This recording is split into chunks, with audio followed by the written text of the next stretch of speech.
अस्सलाम वालेकुम बाबा. इंटर जी जेका अॼु टॉपिक आहे उहा आहे थर्मो रेगुलेशन. इंटर जे लाइ थर्मो रेगुलेशन. थर्मो रेगुलेशन माना maintenance of the body temperature. Maintenance of body temperature is called thermo regulation. Plants में पढ़ी है थर्मो रेगुलेशन. हाँ, thermoregulation animals they have great capacity to maintain their body temperature. From this thermoregulation point of view, animals are classified into two groups. ॿिनि ग्रुपनि में था विरायो animals खे. हिकिड़नि खे तव्हां चवंदा आहियो एनिमल्स खे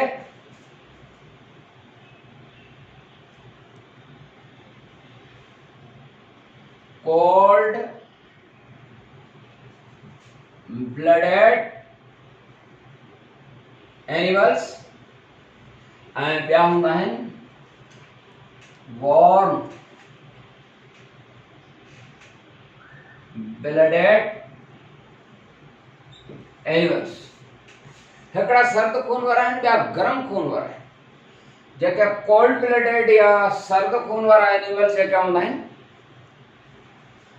उन्हनि खे असां एक्टोथर्मिक बि चवंदा आहियूं.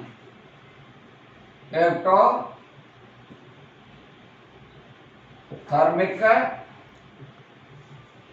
एनिमल्स. जॾहिं त ॿियनि खे एंडोथर्मिक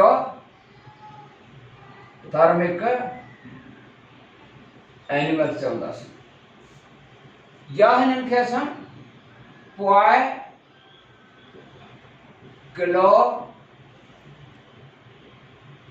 पोइकिलो थर्म्स बि चवंदा आहियूं ऐं हिननि खे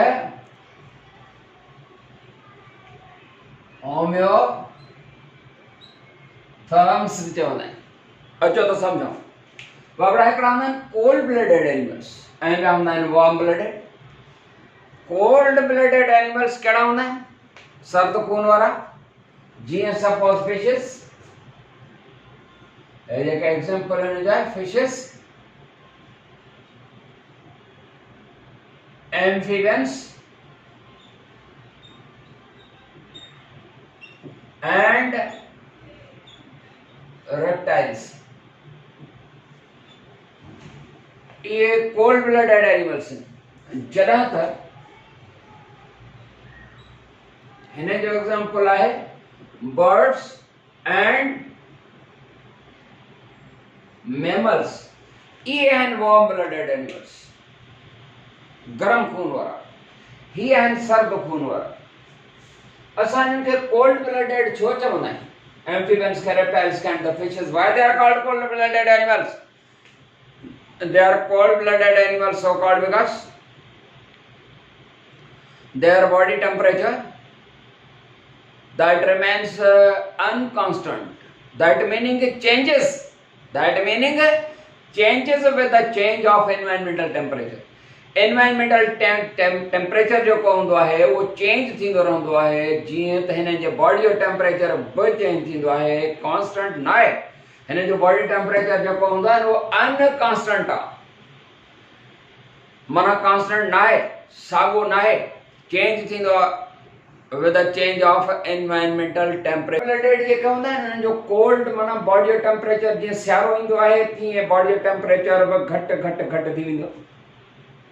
गर्मी ईंदी आहे त बॉडी जो टेम्परेचर जेको आहे सो गरम थींदो वेंदो आहे.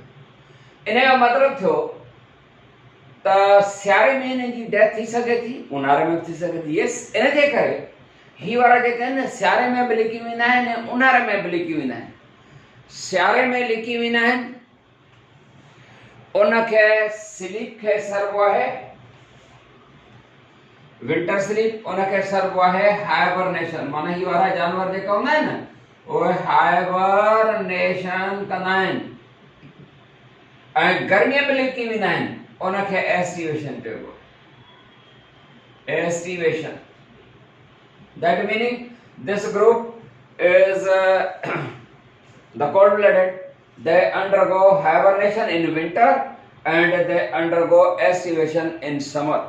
ॿिन्ही मौसमनि खां लिकी वेंदा आहिनि, महीननि ताईं अंदरि पिया हूंदा आहिनि ऐं जीअं नॉर्मल टेम्परेचर थींदो आहे ॿाहिरियों त वरी जेको आहे सो निकिरी ईंदा आहिनि।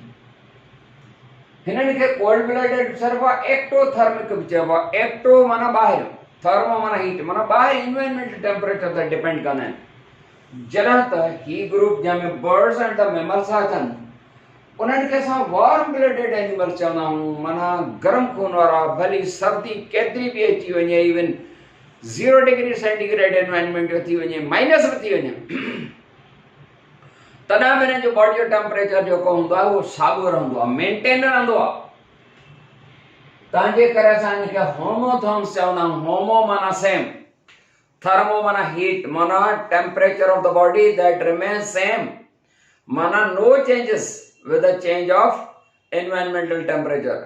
environmental temperature सां हिन जो टेम्परेचर बॉडी जो जेको हूंदो आहे न उहो चेंज न थींदो आहे, साॻियो रहंदो आहे। उन करे होमोथर्म्स। या हिननि खे एंडोथर्मिक, एंडो माना अंदरि ई अंदरि पंहिंजी जेका असां हीट पैदा करण जी सलाहियत अथनि, ऐं गर्मी में वरी हीट लॉस मैकेनिज़म बि अथनि, जीअं पर्सपायरेशन यानी पघर कढण सां, पघर जो निकिरण एवापोरेशन आहे। एवापोरेशन जेका हूंदी आहे एवापोरेटिंग कूलिंग प्रोसेस आहे। हिननि वटि इहो मैकेनिज़म स्पेशल हीट जनरेटिंग वारो बि न आहे ऐं स्पेशल हीट लॉस मैकेनिज़म बि न आहे। कहिड़े ग्रुप में? ही जेको ग्रुप आहे cold blooded animals, they have no special heat generating and no special heat loss mechanisms.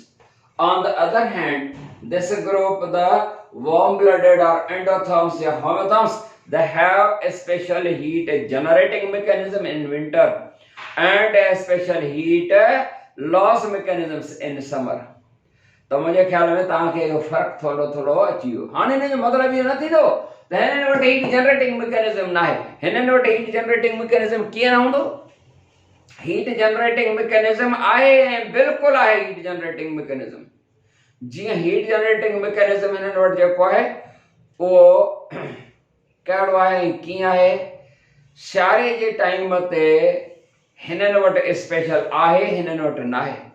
बाक़ी हीट कीअं पैदा थींदी आहे, बॉडी जो टेम्परेचर कीअं डेवलप थींदो आहे? असांजे बॉडी जे अंदरि ग्लूकोज ॿरंदो आहे, लिपिड ॿरंदी आहे, प्रोटीन ॿरंदी आहे। अंदरि असांजे बॉडी जे सेल जे अंदरि जेके मेटाबॉलिक रिएक्शन्स थींदा आहिनि उन्हनि जे नतीजे में एनर्जी पैदा थींदी आहे, एटीपी, गॾोगॾु टेम्परेचर बॉडी जो बि पैदा थींदो आहे। तंहिंजे करे हिननि वटि इहो ग्लूकोज जे ॿरण ऐं मेटाबॉलिक रिएक्शन्स आहिनि, पर जॾहिं सर्दी ईंदी त स्पेशल माना वधीक जेको आहे तेज़ घणो ग्लूकोज ॿरे। जेको हिननि वटि थींदो आहे, हिननि वटि उहो स्पेशल हीट जनरेटिंग मैकेनिज़म बहरहाल न थींदो आहे। उन करे ही सिर्फ़ु ऐं सिर्फ़ु ॿाहिरि ते डिपेंड कंदा आहिनि। ॻाल्हि सम्झ अची वई? हाणे जानवर हिकिड़ो मैकेनिज़म जेको हूंदो अथनि उहो मेंटेन करण जे लाइ हिकिड़ो बिहेवियरल मैकेनिज़म आहे, ॿियो फिजियोलॉजिकल मैकेनिज़म आहे। हिकिड़ो मैकेनिज़म छा हूंदो आहे? बिहेवियरल हीट जनरेटिंग मैकेनिज़म या थर्मोजेनेसिस बिहेवियरल मैकेनिज़म, ॿियो फिजियोलॉजिकल माना टेम्परेचर मेंटेन जेको जानवर कंदा आहिनि ॿिनि तरीक़नि सां। हिकिड़ो हूंदो आहे behavioral temperature regulation, हिकिड़ो behavioral regulation आहे ऐं ॿियो physiological temperature regulation आहे। temperature regulation बिहेवियरल रेगुलेशन छा आहे? जानवरनि जे बिहेवियर में चेंज ईंदी। बिहेवियर माना हुननि जो जेको रवैयो आहे उन में तब्दीली ईंदी। हुननि जो जेको बिहेवियर हूंदो आहे जानवरनि जो, उन बिहेवियर में चेंज या तब्दीली ईंदी। सपोज़ असांजो माण्हुनि जी मिसाल वठूं, पखो हलाईंदा आहियूं, इहो असांजो बिहेवियरल आहे। या एसी हलाईंदा आहियूं, बिहेवियरल मैकेनिज़म आहे। सर्दी थी अचे त गरम गरम कपिड़ा जेके पाईंदा आहियूं, जर्सियूं, कोट, इहो असांजो बिहेवियरल मैकेनिज़म आहे। राति जे टाइम ते मथां सवड़ था विझूं, ब्लैंकेट था विझूं, इहो जेको आहे सो बिहेवियरल मैकेनिज़म आहे। रखंदा आहियूं। सर्दी ईंदी आहे त मथां ब्लैंकेट जेको आहे सो विझंदा आहियूं, सुठा सुठा ब्लैंकेट वठंदा आहियूं सर्दीअ में। इहो असांजो बिहेवियरल मैकेनिज़म आहे। हीटर था हलायूं या जेको आहे सो का बाहि बाहि ॿार मिच कचहरी वेही कंदा आहियूं, इहे जेके आहिनि बिहेवियरल मैकेनिज़म आहे। को जानवर आहे उहो उस ते वेठो आहे, गर्मी आहे उस ते वेठो आहे त गर्मी जीअं सुबुह सां थोरी वधंदी त वरी छांव वारे पासे जानवर हलिया वेंदा। इहो बिहेवियरल मैकेनिज़म आहे।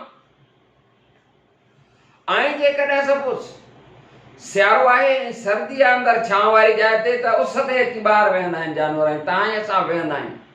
ऐं पोइ सियारे में सम्झो रंगड़ो बि असांजो जेको आहे सो सियारे में जेको आहे उस ते घणो घणो वेहण सां असांजो रंगड़ो बि चिटो थी वेंदो आहे। सम्झो था न चिटो कीअं थी वेंदो आहे, माना असां थोरा थोरा जेको आहे न ब्लैक ब्यूटीज़ थी वेंदा आहियूं। जी हा, त ईअं जेको आहे सो जानवर सियारे में उस ते उस चटींदा, ऐं अहिड़े तरीक़े सां ऊन्हारे में वरी छांव वारे पासे ईंदा। गर्मी थींदी त पाणी में था हलिया वञनि वग़ैरह। ईअं इहो जेको टेम्परेचर रेगुलेशन आहे इहो बिहेवियरल रेगुलेशन आहे, माना बिहेवियर। पर जेकर गर्मी में असांखे पघर थो अचे, इहो पघर जो अचणु असांजो फिजियोलॉजिकल मैकेनिज़म आहे। ॻाल्हि सम्झी रहिया आहियो न?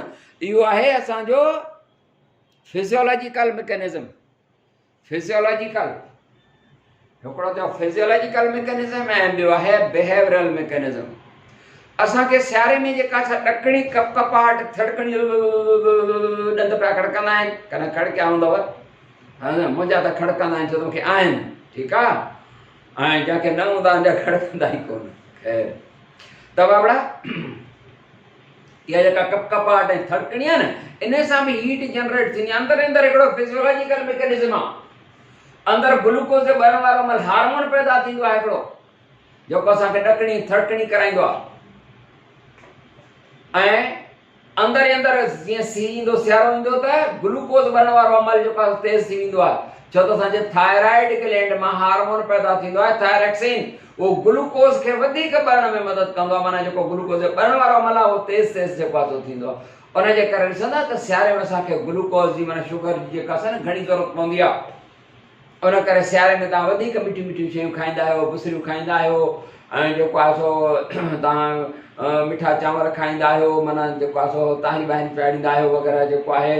ऐं मिठियूं मिठियूं शयूं घणियूं जेतिरियूं घणियूं खाईंदा आहियूं परवाह ई न हूंदी आहे, जेतिरो बि खाऊं खाई वेंदा आहियूं, छो त ओतिरो ॿरी बि रहियो आहे न।